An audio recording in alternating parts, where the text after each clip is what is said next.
Seattle. On the same day, a federal appeals court allowed part of President Donald Trump's travel ban to take effect. Advocacy groups filed a new lawsuit Monday challenging the administration's related efforts to restrict or ban certain refugees from entering the U.S. The developments came as lawyers on both sides of the issue are preparing for yet another round of appeals court arguments next month. They're the latest sign that after nearly 10 months, the battle over the president's travel restrictions, and whether they represent the Muslim ban he promised during his campaign or a legitimate effort to improve national security, is far from over. The president is making every effort to implement a campaign promise that's un-American and unconstitutional, said Mark Hatfield, president of the refugee support organization HIAS. The only way to stop him is through the courts.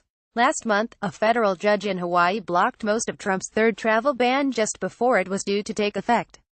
A judge in Maryland separately blocked it to a lesser degree, saying that Trump could bar people from 6 mostly Muslim nations, Chad, Iran, Libya, Somalia, Syria and Yemen, as long as they did not have bona fide relationships with people or organizations already in the U.S. The travel ban also applies to travelers from North Korea and to some Venezuelan government officials and their families, but the lawsuits did not challenge those restrictions. The Justice Department sought to put the Hawaii judge's ruling on hold pending arguments scheduled for December 6 at the 9th U.S. Circuit Court of Appeals in Seattle. The 3-judge panel due to hear those arguments agreed in part on Monday, saying in effect that the ruling from U.S. District Judge Derek Watson in Honolulu went too far. But the Ninth Circuit rejected the government's request to let the latest travel ban take effect as written pending the outcome of the Hawaii case. Instead, they adopted an approach similar to that of U.S. District Judge Theodore Chuang in Maryland, and to the U.S. Supreme Court, which ruled in a case challenging the second travel ban that those with bona fide connections could enter the country. The Maryland case is due to be argued before the 4th U.S. Circuit Court of Appeals on December 8. Trump's second travel ban, like the first one, was a temporary measure, and when it expired, he replaced it with the third, a version designed to be permanent. We are reviewing the court's order and the government will begin enforcing the travel proclamation consistent with the partial stay, U.S. Department of Justice spokeswoman Lauren Airsom said in a statement. We believe that the proclamation should be allowed to take effect in its entirety. As a companion measure to his travel ban, which applies to those seeking to move to or visit the U.S., Trump last month also announced a new policy on admitting refugees as his previous 120-day refugee ban ended. It imposes tight new restrictions on refugees from 11 countries that have been deemed to warrant extra screening, and it indefinitely suspends a program that reunites refugees in the U.S. with their overseas spouses and children.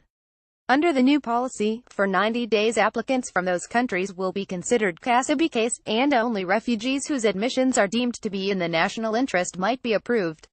The 11 countries are Egypt, Iran, Iraq, Libya, Mali, North Korea, Somalia, Sudan, the Republic of South Sudan, Syria, Yemen. The order also applies to certain stateless Palestinian males. More than half of refugees in the pipeline to be admitted into the U.S. come from those countries, according to the State Department.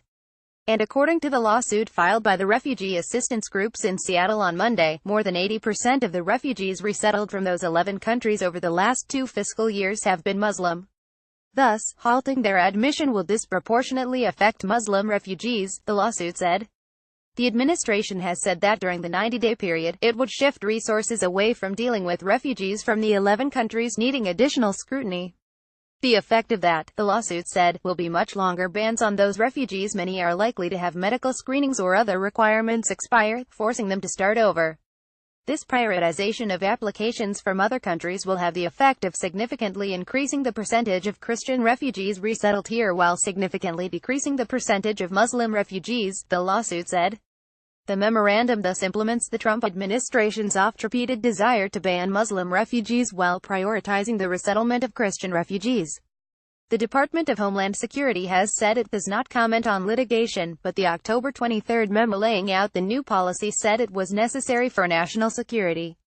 Among the plaintiffs in the Seattle case are the Jewish Family Service of Seattle, refugees who are near the final stages of resettling, and Alan Arvat, an Iraq War veteran from Dallas, Texas, who said the travel ban has derailed efforts to get my last surviving Iraqi translator, who served bravely alongside U.S. military forces for many years, to the United States.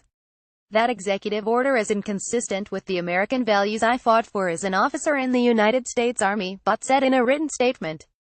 The refugee ban is also being challenged in other cases, including one filed last week in Seattle by a Somali refugee asking a federal judge to let his wife and young children join him in the U.S. Kelleher reported from Honolulu.